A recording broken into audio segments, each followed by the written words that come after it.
Most people who are about to invest in 2026 are already making a mistake. Not a small one, a structural one. The kind that compounds against you for years before you even notice it's happening. You didn't come here by accident. Something in you already knows that what you've been told about money, save more, diversify, stay the course, isn't adding up the way it should. And you're right to question it, because here's what almost no one is willing to say out loud. The standard financial advice most people follow was designed for a world that no longer exists. Here's the thing that's going to sound wrong at first.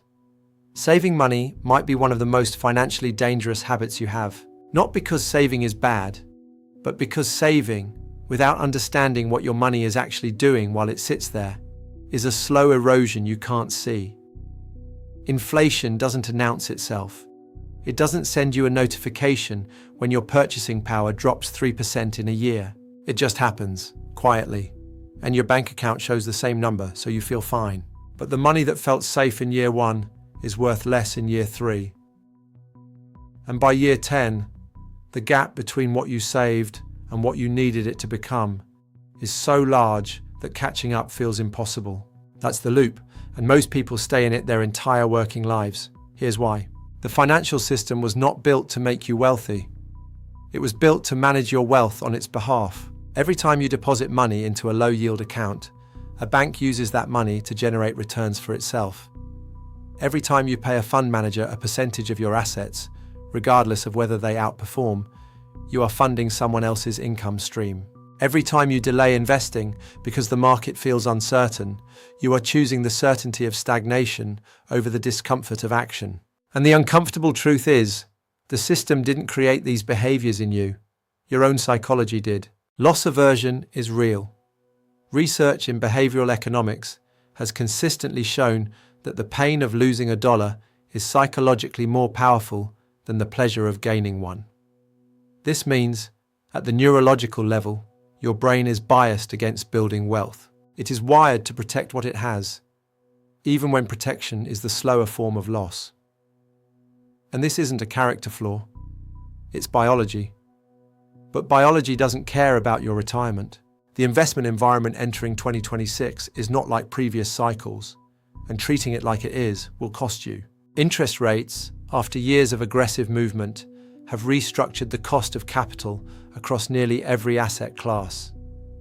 Real estate that penciled out in a low-rate world no longer pencils out the same way.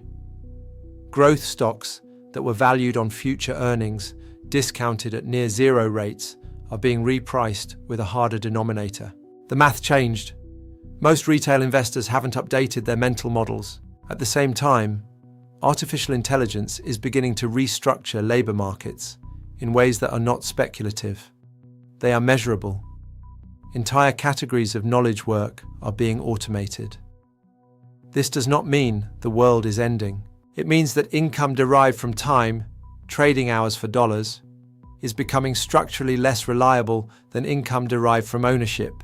This is the pivot most people will miss. Not because they lack intelligence, but because they are still optimizing for a version of the economy that is quietly being replaced. Normal is expensive right now, and the cost of staying normal is going up. There are 3 psychological traps that will define most people's financial outcomes in this environment.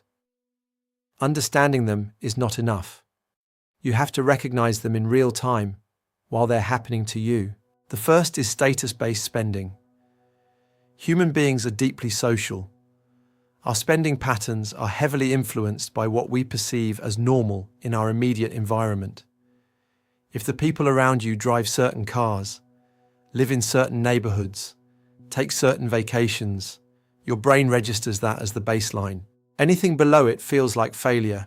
Anything above it feels like aspiration. This is not weakness. This is how social cognition works. But in a financially stratified world, the social baseline most people inherit is a baseline designed for consumption, not accumulation. And every dollar spent signaling status is a dollar that never had the chance to compound. The second trap is complexity avoidance. Investing feels complicated. There are acronyms, tax structures, asset classes, risk profiles. Most people respond to this complexity not by learning, but by delegating to advisors, to autopilot retirement accounts, to conventional wisdom. Delegation is not inherently wrong, but delegating without understanding creates blind spots, and blind spots in a shifting market are where losses accumulate. The third is the most insidious. It is the belief that starting later, with more money, at a better time, will produce better results than starting now with less certainty. Historically, this is false. Time in the market has consistently outperformed timing the market. Not because every moment is a good moment to invest, but because the cost of waiting is real, compounding, and invisible until it isn't. Income doesn't create freedom. Assets do. This is the reframe most people never receive. Here is the idea that changes everything once you actually internalize it. Risk is not a property of an investment. Risk is a property of your relationship to an investment. A volatile asset, held by someone who understands it, has a long time horizon, and doesn't need the money in the short term, carries very different risk than the same asset, held by someone who panics at a 10% drawdown, checks their portfolio daily, and might need liquidity in 18 months. The mainstream financial conversation treats risk as something external, something that belongs to markets. But real risk lives in behavior. The investor who sells at the bottom because fear became unbearable has not experienced market risk. They have experienced behavioral risk, and it crystallized a loss that was, until the moment they sold, only on paper. This is why financial literacy alone is insufficient. You can know every principle and still act against your own interests in a high-pressure moment. The question is not only what you understand, it's what you can hold, emotionally, when conditions are uncomfortable. The investors who build real wealth are not the ones with the best strategies. They are the ones with the strongest behavioral discipline in the moments that count. This is the trap. Leverage is a word that frightens most people because they associate it only with borrowing, with debt, with risk, with overextension. But leverage in its deepest sense means getting more output from the same input. Time leverage.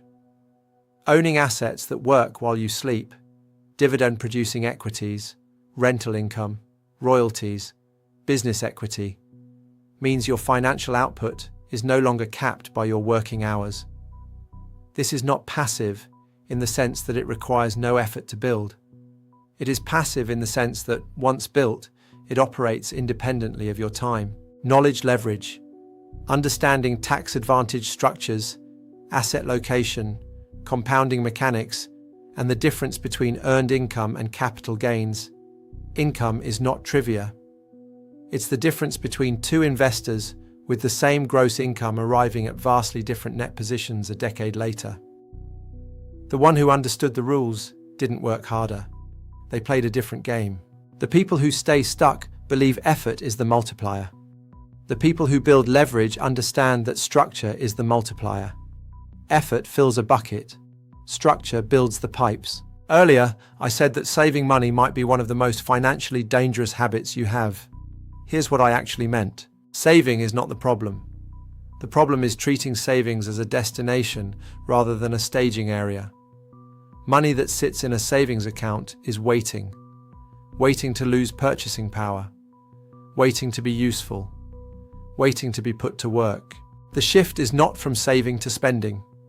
The shift is from saving to deploying. Capital that is deployed into assets, even imperfectly, even with uncertainty, even with partial understanding, has the potential to compound.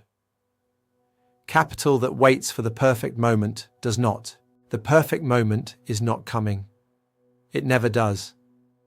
Because the market is always in some state of uncertainty. The question is not whether to act in uncertainty. The question is how to act intelligently within it. There are two types of people watching this right now. And the first type will finish this video, feel something click into place, and do nothing. Not because they lack intelligence, not because they don't care, but because the gap between understanding and action is wider than most people admit. Life is busy, change is uncomfortable, the status quo has momentum, and next week, the feeling that something needs to change will have faded enough to be survivable. The second type will let this be the point of inflection. They will take one concrete step, not 20, not a perfect plan. One step. They will open an account, or read one document, or recalculate one number. And that step will make the next one slightly easier, and the one after that easier still. Compound interest applies to behavior as much as it applies to capital. The first type stays comfortable. The second type builds leverage. End safety is sometimes the biggest risk, because choosing the path of least resistance is still a choice, and it carries consequences, even when it doesn't feel like it. This is not a moment for vague inspiration. Here is what actually moves the needle. First, understand your full financial picture, not just your income, your net position, assets minus liabilities, and your monthly cash flow. If you don't know these numbers precisely, everything else is guesswork. Second, eliminate high-cost debt before aggressive investing. Historically, market returns have averaged in the range of 7 to 10% annually over long periods. Any debt carrying interest above that threshold is mathematically destroying value faster than most investments can create it. Paying off high-interest debt is a guaranteed, risk-free return. It should be treated as one. Third, understand the accounts before the assets. Tax-advantaged vehicles, retirement accounts, health savings accounts, and equivalent structures depending on your jurisdiction are structural advantages. The asset inside the account matters, but the account itself often matters more. Choosing the wrong account type can create a significant tax drag that follows you for decades. Fourth, index before you speculate. For most people, broad market index funds represent the highest probability path to long-term, inflation-adjusted wealth growth. This is not because they are exciting. It is because they are systematic, low-cost, and diversified. Speculation has its place, but only with capital you can afford to lose, on top of a foundation that can survive volatility. Fifth, increase your income ceiling. Frugality optimizes a fixed number, but the greatest lever available to most people in their 30s and 40s is not expense reduction, it's income expansion. A second income stream, a skill that commands a higher market rate, equity in something you help build. These change the trajectory in ways that cutting subscriptions cannot. 2026 will pass. The question is not whether it passes. The question is, what position you're in when it does. The people who built real financial leverage didn't do it because they had access to secret information. They did it because they developed a different relationship with time, with risk, and with the discomfort of taking action before they felt ready. What you do in the next 30 days is more financially significant than the next 30 years of good intentions. Because compounding requires a starting point, and a starting point requires a decision. If this video shifted something for you, if it made you think differently about how money actually works, about what risk really is, about why the comfortable path is often the costly one, then this channel is where you belong. Subscribe not as a favor to me. Subscribe because the next video, and the one after it, will continue to give you frameworks that most people never receive. The kind that compound, the way capital compounds, quietly, steadily, and over time, in ways that eventually become undeniable. The people building leverage are already here. The question is whether you're joining them.